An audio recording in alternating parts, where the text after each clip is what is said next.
If you thought about giving sewing a try, we've got some tips and tricks that are worth knowing.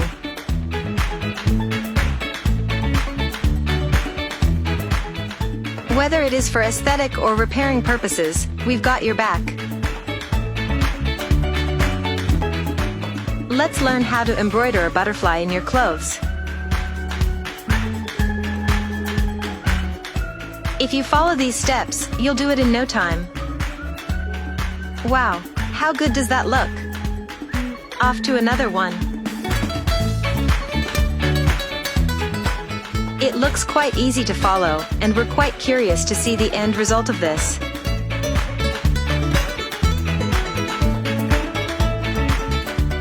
If your jeans are a bit bigger than your size, you should follow these instructions. Incredible work!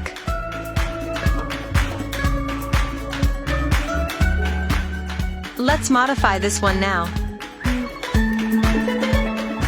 Do you think you'll give any of these ideas a try?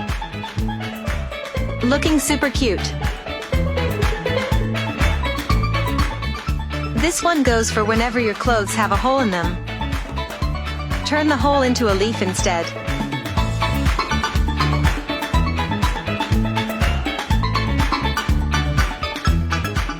We hope you enjoyed the video.